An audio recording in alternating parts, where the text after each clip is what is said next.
എത്ര ഭാഗ്യമുള്ളവരാ ഈ നാട്ടുകാരൻ. ഞാൻ ആലോചിച്ചു പോയി, എത്ര ഭാഗ്യം സിദ്ധിച്ചവരാ. അല്ല, നാളെ ആരാ കടന്നു വരുന്നത്? നാളെ ആരാ കടന്നു വരുന്നത്? ആ കടന്നു വരുന്ന ആളിനുള്ള സമ്പത്ത് മുതലെന്താ? സമ്പത്ത് എന്താ? കുറെ കോടികളാണോ? അവരുടെ ഏറ്റവും വലിയ സമ്പത്ത് എന്താ? എന്റെ പ്രിയപ്പെട്ടവരെ, ഈ സമുദായത്തിന് വേണ്ടി സദാ ഓടി നടന്നു, പ്രായം വരന്നോടി നടന്നു. മഹാനായ ഖമറുൽ ഉലമ എ.പി. ഉസ്താദ് അവർകൾ അല്ലാഹു ആഫിയത്തുള്ള ദീർഘായുസ്സ് കൊടുക്കുമാറാകട്ടെ. ഞാൻ ഉറപ്പിച്ച് 100% പറയാ, നിങ്ങളോട് ചോദിക്കുന്നു, നിങ്ങൾ അന്വേഷിച്ചു നോക്ക്. നിങ്ങൾക്ക് അന്വേഷിക്കാം, പഠിക്കാനും അന്വേഷിക്കാനും ഒക്കെ ഒരുപാട് മാർഗങ്ങളുണ്ട്. ആരെ അവലംബിക്കണ്ട, സ്വന്തമായിട്ട് അന്വേഷിക്കാം, പഠിക്കാം, അപഗ്രഥിക്കാം.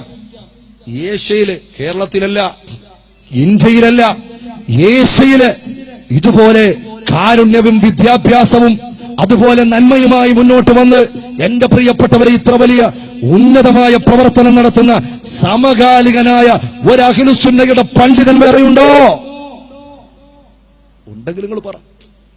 അറിയോ, ഇന്ത്യയിൽ മാത്രം 1,00,000 വിദ്യാർത്ഥികളെ മഹാനായ ഖമറുൽ ഉലമയുടെ കരങ്ങളാൽ പരിപാലിക്കുകയാണ്.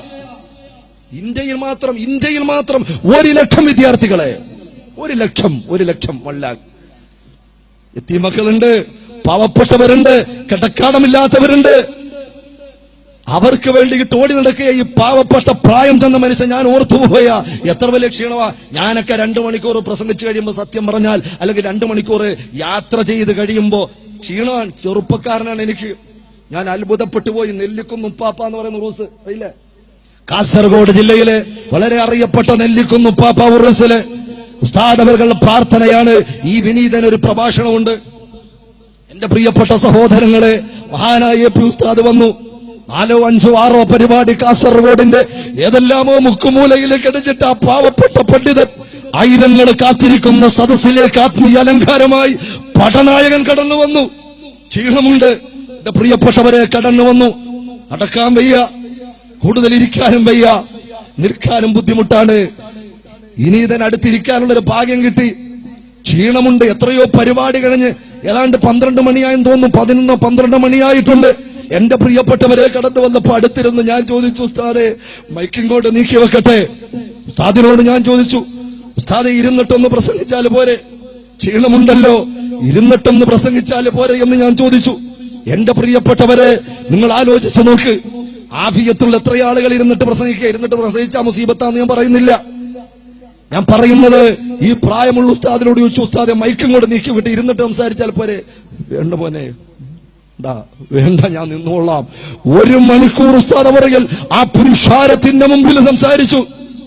സാഹോദര്യവും സമത്വവും സൗഹാർദ്ദവും സ്നേഹവും. ഇങ്ങനെയുള്ള പണ്ഡിതന്മാരെയല്ലേ നമുക്ക് രാജ്യത്തിന് ആവശ്യം. പരസ്പരം കലഹിച്ച്, തെറി വിളിച്ച്, തോന്നിവാസം കാണിച്ച്, അശ്ലീലതകൾ വിളമ്പി തമ്മിലടിപ്പിക്കുന്നവരെയാണോ?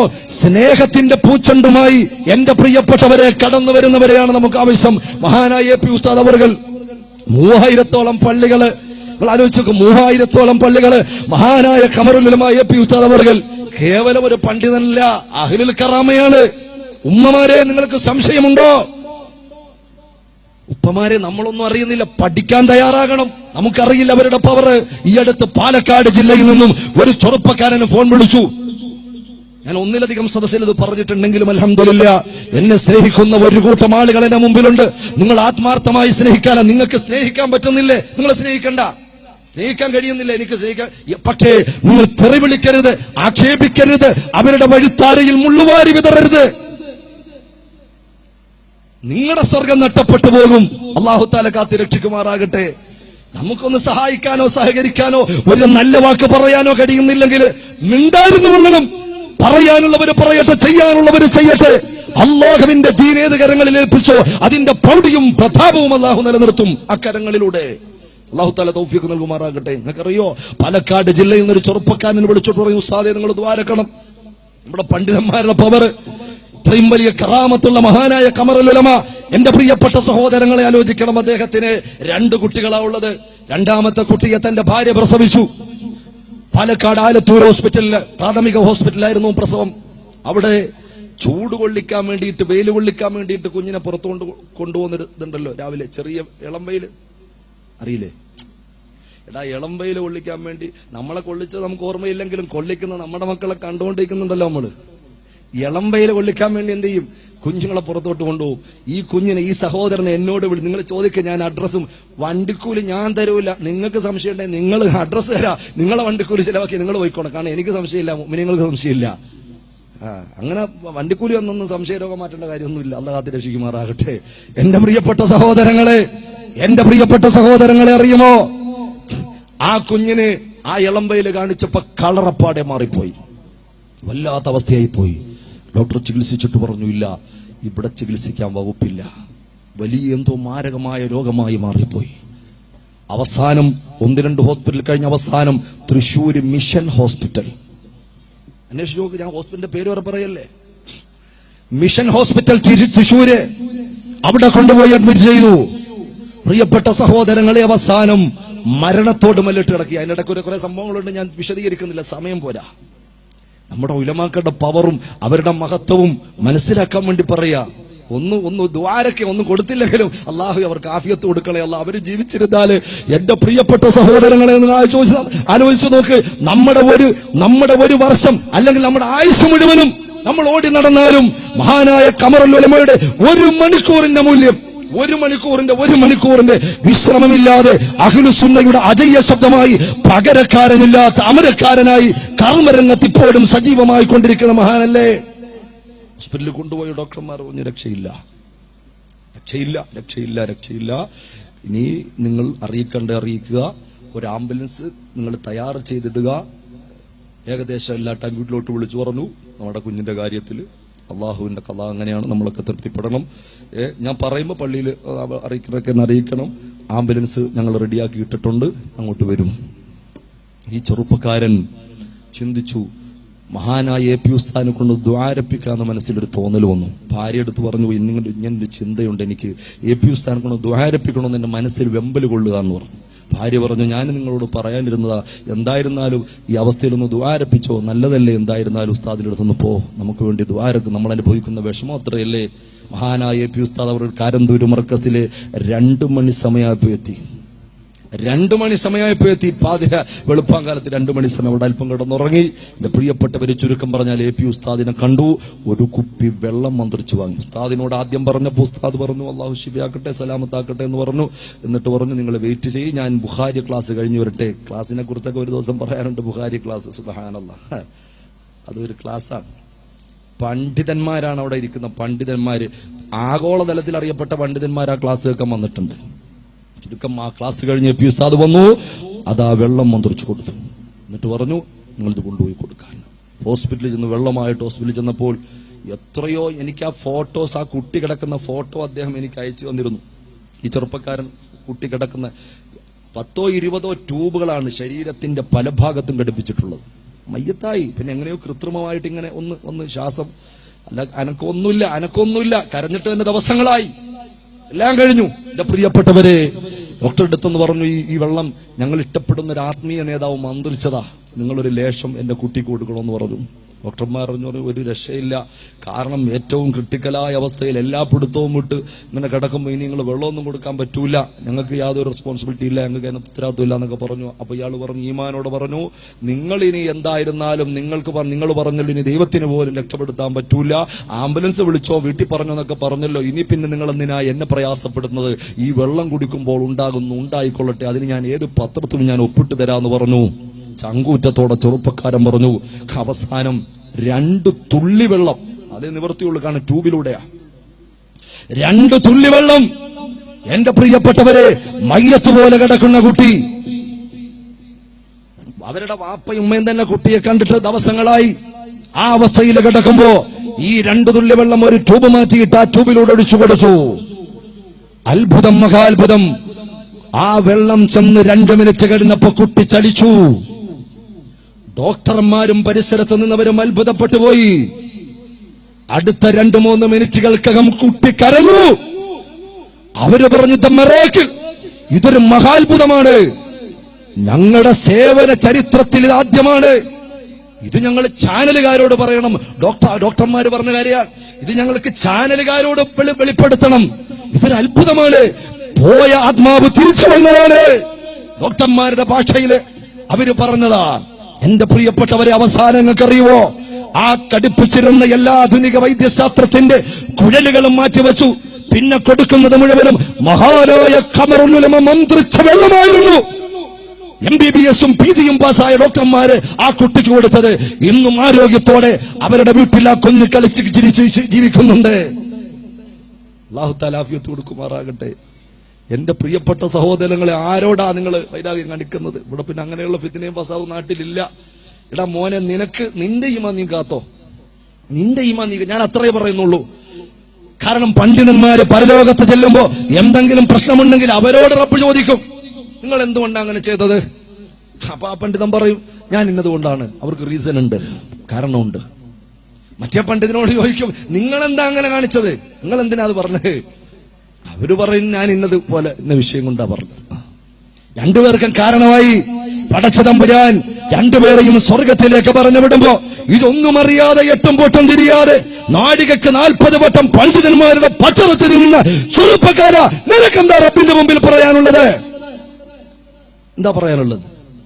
എന്ത് പറയാനുണ്ട്? നീ എങ്ങനെ രക്ഷപ്പെടും? ചിന്തിച്ചു. അവരവരുടെ ഈമാൻ കാത്തുകൊള്ളണം. ഖബറിൽ സമാധാനത്ത് കിടക്കണമെങ്കിൽ എന്റെ പ്രിയപ്പെട്ട സഹോദരങ്ങളെ, അറിയുവോ, AP ഉസ്താദ് അവറുകൾ മർക്കസിലിരിക്കുമ്പോ ഗുജറാത്ത് മോഡിയൊക്കെ പറഞ്ഞ് കളിയാക്കുന്നുണ്ടല്ലോ. ഞാൻ ദീർഘമായി പറയുന്നില്ല, ഏറെ പറയാനുണ്ടെങ്കിലും ഈ പോയിന്റ് കൂടെ ഞാൻ പറയുക. ഇത്ര വലിയ സാന്ത്വന പ്രവർത്തനങ്ങളും കാരുണ്യ പ്രവർത്തനങ്ങളും നടത്തുന്ന എത്രയോ പാവപ്പെട്ട മക്കളെ ദത്തെടുത്ത് പഠിപ്പിച്ചുകൊണ്ടിരിക്കുന്നു. എത്രയോ ഉമ്മമാരെ AP ഉസ്താദിന് വേണ്ടി പൊട്ടിക്കരഞ്ഞ് ദുആരക്കുന്നു. അങ്ങനെ ഇത്രയും കൂടുതൽ ദുആ കിട്ടുന്നൊരു പണ്ഡിതനില്ല സഹോദരങ്ങളെ. അതൊരു തൗഫീഖാണ്. അസൂയപ്പെട്ടിട്ടൊന്നും കാര്യമില്ല. അസൂയ ഉണ്ട് ഇവിടെ. അസൂയപ്പെടുന്ന ആളുകൾക്കല്ലേ നഷ്ടം വരൂ. അസൂയ വെക്കുന്നവർക്കല്ലേ നഷ്ടം സംഭവിക്കൂ. ആരുടെ മേലല്ല അസൂയ വെക്കുന്ന അവർക്കൊന്നും സംഭവിക്കൂല. അവർക്കല്ല ഉയർത്തി കൊടുക്കും. അതുകൊണ്ട് വെറുതെ നമ്മളെ നഷ്ടത്തിന്റെ കണക്ക് വലിച്ചു വാരി നമ്മുടെ ശരീരത്തിൽ വെക്കണ്ട. എന്റെ പ്രിയപ്പെട്ടവരെ, അറിയണേ, ആ ഗുജറാത്തില് 8 സ്കൂളുകൾ മഹാനായ ഖമറുൽ ഉലമ AP ഉസ്താദ് അവറുകൾ മർക്കസ് സഖാഫത്ത് സുന്നിയ എന്ന സ്ഥാപനത്തിന്റെ കീഴിൽ നടത്തുന്നുണ്ട്. 8 സ്കൂളുകൾ ഗുജറാത്തില്, വെസ്റ്റ് ബംഗാളിലുണ്ട്, കാശ്മീരിലുണ്ട്. 8 സ്കൂള്. കാശ്മീരില് വെടിവെച്ചുകൾക്കിടയില് വിദ്യാസമ്പന്നരായ മക്കളെ വാർത്തെടുക്കുന്ന മഹാനായ ഖമറുൽ ഉലമ കാണിച്ചതാ ഒരു പണ്ഡിതനെ. കുറ്റം പറയാൻ നല്ല നാവാ കാണിച്ചതാ. എല്ലാ സംസ്ഥാനത്തിലും, ഏഷ്യയിലെ പല ഭാഗത്തും, രാജ്യത്തിന്റെ പല ഭാഗത്തും സേവന പ്രവർത്തനങ്ങളും വിദ്യാഭ്യാസ പ്രവർത്തനങ്ങളും നടത്തുന്ന AP ഉസ്താദ് അവർ ഇങ്ങനൊരു പണ്ഡിതനിലൂടെ നമ്മുടെ രാജ്യത്തിന് ആവശ്യം, സമുദായത്തിന് ആവശ്യം, നേതൃനിരയിൽ ആവശ്യം. അല്ലാഹു തആല ചിന്തിക്കാൻ തൗഫീഖ് തരട്ടെ, ബോധം തരട്ടെ. ആമീൻ ഉറച്ചു. അല്ലാഹു തആല നമുക്കെല്ലാം ചിന്തിക്കാൻ തൗഫീഖ് തരട്ടെ. എന്റെ പ്രിയപ്പെട്ട മുഅ്മിനീങ്ങളെ, ആ ഗുജറാത്തിൽ നിന്ന് ഒരു സഹോദരൻ, അദ്ദേഹം ലണ്ടനിലാണ്. AP ഉസ്താദ് പ്രസംഗിക്കുന്ന ഡയറക്റ്റ് കേട്ടതാ ഞാൻ. ലണ്ടനിലോ മറ്റുമാണ് അദ്ദേഹം താമസിക്കുന്നത്. ലണ്ടനിലോ മറ്റുമാണ്. അവിടെ അയാളുടെ സ്വദേശം ഗുജറാത്തിലാണ്. അയാൾ അവിടെ ഒരു ഹോസ്പിറ്റൽ നടത്തുന്നു. ഇവിടെ ഗുജറാത്തിൽ. ആ ഹോസ്പിറ്റല്, എന്റെ പ്രിയപ്പെട്ടവരെ, AP ഉസ്താദ് അവറുകൾ ഗുജറാത്തിന്റെ തെരുവോരങ്ങളിൽ നടത്തുന്ന വിദ്യാഭ്യാസ വിപ്ലവവും കാരുണ്യ പ്രവർത്തനവും കണ്ട് നാട്ടിലേക്ക് വന്നപ്പോൾ അദ്ദേഹം അന്വേഷിച്ച് അത്ഭുതപ്പെട്ടുപോയി. കേരളക്കരയിൽ നിന്നൊരു പണ്ഡിതന്റെ കാരുണ്യ സ്പർശവുമായി കടന്നു വന്ന മഹാനായ ഖമറുൽ ഉലമയെ കുറിച്ച് പഠിച്ചു. അത്ഭുതപ്പെട്ടുപോയി AP ഉസ്താദ് അവറുകളുടെ പ്രവർത്തനങ്ങൾ. അയാൾക്ക് അവിടെ വലിയൊരു ഹോസ്പിറ്റലുണ്ട്. ഏതാണ്ട് 60 കോടി രൂപയ്ക്കകത്തുള്ള ഒരു ഹോസ്പിറ്റൽ ഏകദേശം. ഈ ഹോസ്പിറ്റൽ അതിന്റെ പ്രമാണമെടുത്തു. മർക്കസ് സഖാഫത്ത് സുന്നിയയ്ക്ക് വേണ്ടി രജിസ്റ്റർ ചെയ്തു. ഡീറ്റെയിൽസ് എല്ലാം റെഡിയാക്കിയിട്ട് കടന്നുപോയി ഖമറുൽ ഉലമയുടെ അടുക്കലേക്ക്. ലോകത്തിനറിയാടോ, ആ കരങ്ങളിൽ 5 രൂപയുടെ നാണയം കൊടുത്താൽ അത് പാവപ്പെട്ടവനെത്തുമെന്ന്. 10 രൂപ ഖമറുൽ ഉലമയുടെ കരങ്ങളിലെത്തിയാൽ ഏതെങ്കിലും അശരണരുടെ അവർക്ക് ശരണമേകുമെന്നറിയാം. അതുകൊണ്ട് കൊടുക്കും ആളുകള്, അതുകൊണ്ട് കൊടുക്കും. കാരണം പ്രവർത്തനം കാണാനുണ്ട്, ലോകം മുഴുവനും കാണാനുണ്ട്. അള്ളാഹു എല്ലാ പരാധീനതകളും തീർത്തു കൊടുക്കുമാറാകട്ടെ. വന്നു, AP ഉസ്താദിന്റെ കയ്യിൽ കൊടുത്തു. ഉസ്താദ് പറഞ്ഞു, അതുകൊണ്ട് ഇന്ത്യയില് യുനാനി മെഡിക്കൽ കോളേജ് ഇല്ലാത്ത 2 സംസ്ഥാനങ്ങളായിരുന്നു. 2 സംസ്ഥാനം. ഒന്ന് കേരളമായിരുന്നു, ഒന്ന് ഗുജറാത്തായിരുന്നു. ബാക്കി എല്ലായിടത്തും ഉണ്ട് എന്നാ എന്റെ ഓർമ്മ. അങ്ങനെ പറഞ്ഞു. കേരളത്തിൽ ഇപ്പോ അൽഹംദുലില്ലാഹ് ഉസ്താദ് അവരുടെ നേതൃത്വത്തിൽ യുനാനി മെഡിക്കൽ കോളേജ് തുടങ്ങി. ഇനി ഗുജറാത്തിൽ അത് യുനാനി മെഡിക്കൽ കോളേജ് ആക്കാനുള്ള സംവിധാനവുമായി ബന്ധപ്പെട്ട് ചർച്ചയ്ക്ക് വേണ്ടി അന്ന് തുച്ഛമായ മാസങ്ങൾക്ക് മുമ്പ് പറഞ്ഞത് പോകാൻ വേണ്ടിയിട്ട് ഒരു വിങ്ങിനെ ഡോക്ടേഴ്സിനൊക്കെ തയ്യാറാക്കുന്നു എന്ന് പറഞ്ഞു. അൽഹംദുലില്ലാ. പണ്ഡിത ദൗത്യതല്ലേ, പണ്ഡിത ദൗത്യം. നിങ്ങൾ ദ്വാരക്ക്, ആഫിയത്തിനോട് ദ്വാരക്ക്. 10 പേർക്ക് ഗുണം കിട്ടട്ടെ, 10 മക്കൾ പഠിക്കട്ടെ, 10 എത്തീം മക്കൾ രക്ഷപ്പെടട്ടെ, 10 പെൺകുട്ടികളെ കെട്ടിക്കട്ടെ, ഇൽമു പറഞ്ഞു കൊടുക്കട്ടെ, സമുദായത്തിന്റെ ഇസ്സത്ത് ഉയരട്ടെ, അഹ്ലുസുന്നയുടെ പ്രതാപം വർദ്ധിക്കട്ടെ. അതുകൊണ്ട് സഹോദരങ്ങളെ അറിയണം അല്ലേ, ആ മുഖത്തിന്റെ വെളിച്ചം കണ്ടാൽ മതിയല്ലോ. പല ആളുകൾ എനിക്കറിയാം, ഞാൻ വിശദീകരിക്കുന്നില്ല, ഉസ്താദിനെ കുറ്റപ്പെടുത്താൻ വേണ്ടി വർക്കസിലേക്ക് പോയ സംഭവമുണ്ട്, ചോദ്യം ചെയ്യാനൊക്കെ വേണ്ടിയിട്ട്. അവസാനം ഉസ്താദിന്റെ മുഖം, ഉസ്താദിന്റെ ഇടപെടലും, ഉസ്താദിന്റെ ചിരിയും, ഉസ്താദിന്റെ നൈർമല്യമുള്ള സ്വഭാവം കണ്ടിട്ട് അവസാനം പോക്കറ്റിൽ നിന്നൊരു കൈമുടക്കം കൊടുത്ത് ഉസ്താദ് ദ്വാരക്കണം, ഞാൻ പൊരുത്തപ്പെട്ടേക്കണം. സംഭവം അറിയാതൊക്കെ സംഭവിച്ചു പോകും. പൊരുത്തപ്പെടിച്ച് സമ്മാനം കൊടുത്ത് തിരിച്ചു വന്ന സംഭവങ്ങളുണ്ട്. അള്ളാഹു തൗഫീഖ് തരട്ടെ. അള്ളാഹു സുന്നത്ത് ജമാഅത്തിന്റെ മുഴുവൻ പണ്ഡിതന്മാർക്കും തൗഫീഖ് തരുമാറാകട്ടെ. മാവില കടപ്പുറത്ത് കുറച്ചു നാൾ മുമ്പ് ഉസ്താദ് പ്രസംഗിക്കാൻ വന്നിരുന്നു, ഓർമ്മയുണ്ടോ? മാവില കടപ്പുറത്ത് 2-3 വർഷമായിട്ടുണ്ടാവും എന്റെ ഓർമ്മ ശരിയാണെങ്കിൽ. അവിടെ പ്രഭാഷണം ഞാനായിരുന്നു. ഇവിടെ അടുത്തല്ലേ മാവില കടപ്പുറം? ഉസ്താദ് സ്റ്റേജിലിരുന്ന് ഇപ്പൊ എന്നോട് മെല്ലെ പറഞ്ഞൊരു വർത്താനമുണ്ട്. അവിടെ ഇരുന്നു ഭക്ഷണം കഴിക്കുന്ന വീട്ടിൽ നിന്ന് ഒരാളിനെ തെറി പറയരുത്. വേണമെങ്കിൽ ഉസ്താദ് നിങ്ങൾ എന്നോട് പറഞ്ഞത്, നീ അതിന്റെ സെനത് നോക്കണ്ട, മുത്തസില കുറ്റപ്പെടുത്തരുത്. നമ്മുടെ വാക്ക് സുന്നത്ത് ജമാഅത്തിന് ഉപകാരപ്പെടണം, ദീനിന് ഉപകാരപ്പെടണം. കണ്ടോ, വേണമെങ്കിൽ പറയാലോ, എന്നെ ശരിക്ക് കൈകാര്യം ചെയ്യുന്ന ചില മൊല്ലമാരുണ്ട്. ഇടക്കിടയ്ക്ക് മോനെ 2 കൊട്ടുകൊട്. ആരെങ്കിലും അറിയോ? എനിക്ക് കൊട്ടാനും അത്യാവശ്യം അല്ലാഹ് തൗഫീഖ് കൊണ്ട് കൊട്ടാനും അറിയാ. പക്ഷേ ഞാനങ്ങനെ കൊട്ടാറില്ല. ചില മരുന്നുകൾ കൊടുക്കേണ്ട സമയത്ത് നമ്മൾ കൊടുക്കണം, അത് ദീനിന് ഉപകരിക്കുന്ന രൂപത്തിൽ, അത് വേറെ വിഷയം. പക്ഷെ ഉസ്താദ് അവരുടെ സ്വഭാവം ഞാൻ അത്ഭുതപ്പെട്ടു പോയി. എന്റെ പ്രിയപ്പെട്ട, ഒരു മനുഷ്യനെയും നോവിക്കരുത്, ഒരു മനുഷ്യനെയും വേദനിപ്പിക്കരുത്, ഒരാൾ കണ്ണുനീര് കുടിക്കരുത്, ഒരാളും അവഗണിക്കപ്പെടരുത് എന്ന് ചിന്തിക്കുന്ന ഒരു സ്വാത്വികനായ പണ്ഡിതനെ മാറി നിന്ന് കാര്യമറിയാതെ കല്ലെറിയുമ്പോൾ ആ കരങ്ങൾ അവിടെ അവസാനം എവിടെയാ ചെന്ന് പതിക്കാന്ന് ചിന്തിച്ചിട്ടുണ്ടോ? അതുകൊണ്ട് അള്ളാഹു ചിന്തിക്കാൻ തൗഫീഖ് നൽകുമാറാകട്ടെ.